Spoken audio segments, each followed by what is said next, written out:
আল্লাহু আকবার।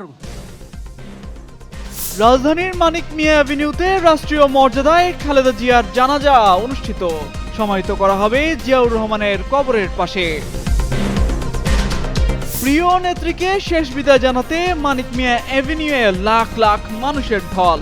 চোখে মুখে আপসহীন নেত্রীকে হারানোর বেদনা। কানায় কানায় পূর্ণ জাতীয় সংসদের দক্ষিণ প্লাজা। মায়ের কফিনের পাশে বসেই কোরআন পড়লেন তারেক রহমান।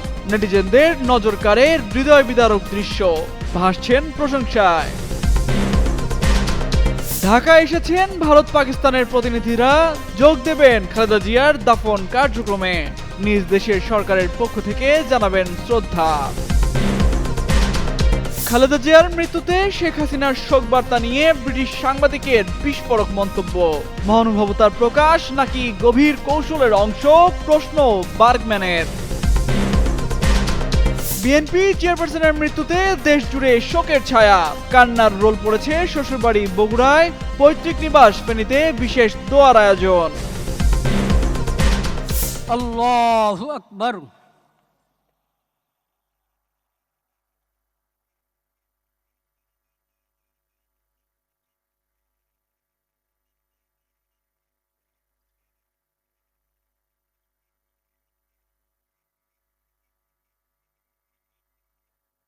আল্লাহু আকবার।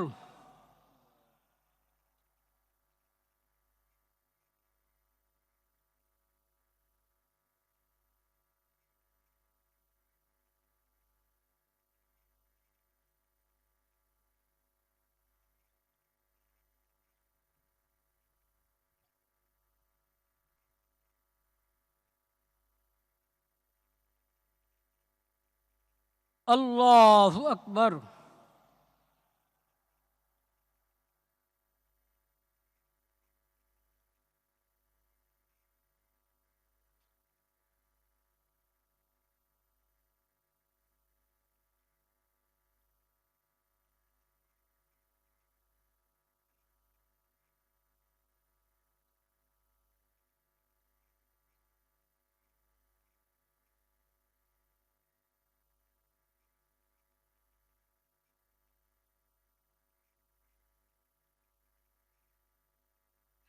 আল্লাহু আকবার।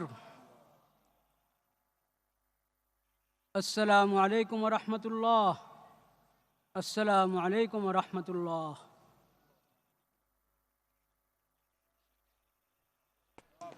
সাবেক প্রধানমন্ত্রী ও বিএনপি চেয়ারপারসন বেগম খালেদা জিয়ার জানাজায় অংশ নিতে রাজধানীর মানিক মিয়া অ্যাভিনিউয়ে ঢল নেমেছে লাখো মানুষের। প্রিয় নেত্রীকে শেষ বিদায় জানাতে আসা সাধারণ মানুষ ও বিএনপির নেতাকর্মীদের ভিড় সামলাতে এবং জানাজা সহজ করতে জাতীয় সংসদের দক্ষিণ প্লাজার প্রবেশ পথ খুলে দেওয়া হয়েছে। বুধবার সকাল 10:15টার পর জিয়া উদ্যান সংলগ্ন জাতীয় সংসদের দক্ষিণ প্লাজার প্রবেশ পথ খুলে দেওয়া হয়। গেট খুলে দেওয়ার সঙ্গে সঙ্গেই লাখো জনতা জাতীয় সংসদের দক্ষিণ প্লাজা এলাকায় প্রবেশ করেন। দক্ষিণ প্লাজা এলাকার দুটি বড় মাঠ জানাজার জন্য উন্মুক্ত করে দেওয়া হয়। আপসহীন নেত্রী সাবেক প্রধানমন্ত্রী ও বিএনপির চেয়ারপারসন বেগম খালেদা জিয়ার জানাজায় অংশগ্রহণের জন্য সকাল থেকেই রাজধানীর মানিক মিয়া এভিনিউতে শোকার্ত মানুষের ঢল নেমেছে। দেশের বিভিন্ন প্রান্ত থেকে মানুষ ছুটে আসছেন মানুষের চোখে মুখে আপসহীন নেত্রীকে হারানোর বেদনা। জানাজা আয়োজনে যাবতীয় প্রস্তুতি সম্পন্ন হয়েছে বলে মঙ্গলবার রাতে জানিয়েছেন প্রধান উপদেষ্টার দপ্তর। খালেদা জিয়ার প্রতি সর্বস্তরের মানুষ যাতে নির্বিঘ্নে সম্মান জানাতে পারেন এবং তার জানাজায় অংশ নিতে পারেন সেজন্য সব প্রস্তুতি নিয়েছে সরকার। জানাজা উপলক্ষে আজ সাধারণ ছুটি ঘোষণাও করা হয়েছে। প্রধান উপদেষ্টার দপ্তরের এক ফেসবুক পোস্টে বলা হয়েছে, বুধবার জানাজার সময় জাতীয় সংসদের দক্ষিণ প্লাজার বদলে মানিক মিয়া এভিনিউয়ের পশ্চিম প্রান্তে খালেদা জিয়ার মরদেহবাহী কফিন রাখা হবে। জাতীয় সংসদ ভবনের ভেতরের মাঠ, বাইরের অংশ ও মানিক মিয়া এভিনিউ জুড়ে জানাজা অনুষ্ঠিত হবে।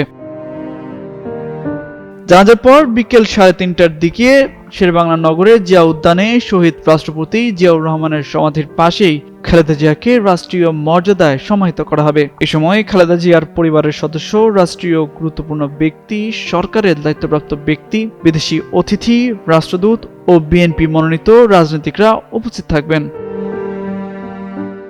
তামজিদ মির্জা, যুগান্তর নিউজ। না ফেরার দেশে পাড়ি জমিয়েছেন বিএনপির চেয়ারপারসন ও সাবেক প্রধানমন্ত্রী খালেদা জিয়া। রাজধানী এভারকেয়ার হাসপাতাল থেকে শেষবারের মতো শ্রদ্ধা জানাতেই গুলশানের বাসায় আনা হয় তার মরদেহ। তাই তো কফিনের পাশে দাঁড়িয়ে কোরআন পাঠ করেন তার ছেলে ও বিএনপির ভারপ্রাপ্ত চেয়ারম্যান তারেক রহমান, যে দৃশ্য নজর কেড়েছে সবার। বুধবার সকাল 9টার কিছু আগে বাংলাদেশের পতাকায় মোড়ানো একটি গাড়িতে ঢাকার এভারকেয়ার হাসপাতাল থেকে গুলশানে তার ছেলে তারেক রহমানের বাসায় নেওয়া হয়। সেখানে দলের নেতাকর্মী ও স্বজনরা খালেদা জিয়াকে শেষবারের মতো শ্রদ্ধা জানান। এ সময় খালেদা জিয়ার কফিনের পাশে বসে কোরআন তেলাওয়াত করতে দেখা যায় ছেলে তারেক রহমানকে। বেগম খালেদা জিয়ার জানাজা রাজধানীর মানিক মিয়া অ্যাভিনিউয়ে বুধবার বাদ জোহর অনুষ্ঠিত হবে। জানাজা পড়াবেন বাইতুল মোকাররমের খতিব মুফতি আব্দুল মালিক। জানাজা আয়োজনের সব প্রস্তুতি সম্পন্ন হয়েছে। জানাজা শেষে বেগম খালেদা জিয়াকে তার স্বামী শহীদ রাষ্ট্রপতি জিয়াউর রহমানের কবরের পাশে দাফনের কথা রয়েছে। এর আগে মঙ্গলবার ভোর 6টায় রাজধানীর এভারকেয়ার হাসপাতালে চিকিৎসাধীন অবস্থায় বেগম খালেদা জিয়া মারা যান। তার মৃত্যুতে বুধবার থেকে শুক্রবার পর্যন্ত 3 দিনের রাষ্ট্রীয় শোক ঘোষণা করেছে সরকার। এছাড়া বুধবার সারা দেশে সাধারণ ছুটি ঘোষণা করা হয়েছে।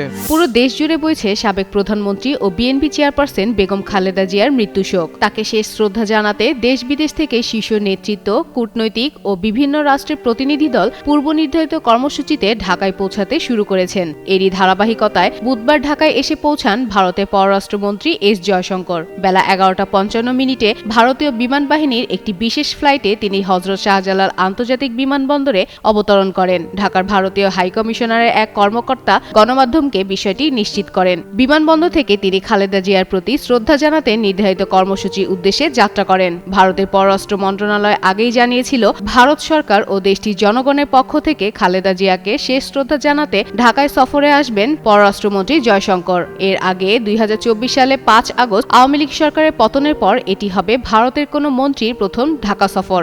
এদিকে এই দিন সকাল 10:45 ঢাকায় এসেছেন পাকিস্তানের পার্লামেন্টের স্পিকার সরদার আয়াজ সাদিক।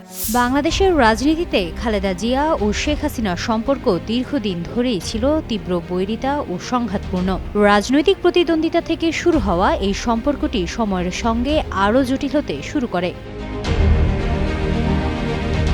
খালেদা জিয়াকে সেনানিবাসের বাড়ি থেকে উচ্ছেদ, বালুর ট্রাক দিয়ে বাসভবন অবরুদ্ধ করা, একের পর এক মামলা এবং শেষ পর্যন্ত কারাবরণের মুখে পড়তে হয়।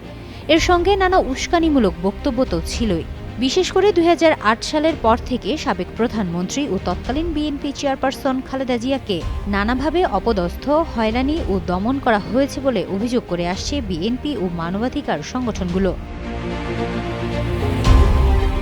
এই প্রেক্ষাপটে খালেদা জিয়ার অসুস্থতা নিয়েও একাধিকবার রাজনৈতিকভাবে বিতর্কিত মন্তব্য আসে ক্ষমতাসীনদের দিক থেকে। 2023 সালের অক্টোবরে তৎকালীন প্রধানমন্ত্রী শেখ হাসিনা খালেদা জিয়ার বয়স ও শারীরিক অবস্থা উল্লেখ করে এমন বক্তব্য দেন যা রাজনৈতিক মহলে ব্যাপক সমালোচনার জন্ম দেয়। তবে সেই শেখ হাসিনাই গতকাল খালেদা জিয়ার মৃত্যুতে শোক বার্তা জানিয়েছেন। শুধু তাই নয়, তার ছেলে সজীব ওয়াজেদ জয়ও বিএনপি চেয়ারপারসনের মৃত্যুতে শোক প্রকাশ করেন। এই ঘটনাকে ঘিরে প্রশ্ন তুলেছেন ব্রিটিশ সাংবাদিক ডেভিড বার্গম্যান। সামাজিক যোগাযোগ মাধ্যমে এক্সে দেওয়া এক পোস্টে তিনি অতীতের রাজনৈতিক বাস্তবতা তুলে ধরে শেখ হাসিনা ও তার পরিবারের শোক বার্তাকে সন্দেহের চোখে দেখার কথা জানান। বার্গম্যান লেখেন, আওয়ামী লীগ খালেদা জিয়াকে কারাবন্দী করতে সক্ষম হলেও বিএনপিকে ভেঙে ফেলার চেষ্টা সফল হয়নি। এমন বাস্তবতার পর হঠাৎ করে দেওয়া শোক ও উদার মন্তব্যগুলোকে কিভাবে মূল্যায়ন করা হবে তা নিয়ে প্রশ্ন থেকেই যায়। তার মতে এটি সৌজন্য ও মহানুভবতার প্রকাশ নাকি গভীর কৌশলের বহিঃপ্রকাশ নাকি দুয়েরই মিশ্রণ তা বিচার করা সহজ নয়। খালেদা জিয়া ও শেখ হাসিনার দ্বন্দ্ব দীর্ঘদিন ধরে বাংলাদেশের রাজনীতির কেন্দ্রবিন্দুতে ছিল, যা আন্তর্জাতিক গণমাধ্যমে দ্য ব্যাটলিং বেগমস নামে পরিচিত। তাদের এমন দীর্ঘ ও সংঘাতপূর্ণ ইতিহাসের পর খালেদা জিয়ার মৃত্যুতে শেখ হাসিনার শোকবার্তা রাজনৈতিক অঙ্গনে নতুন করে বিতর্কের জন্ম দিয়েছে।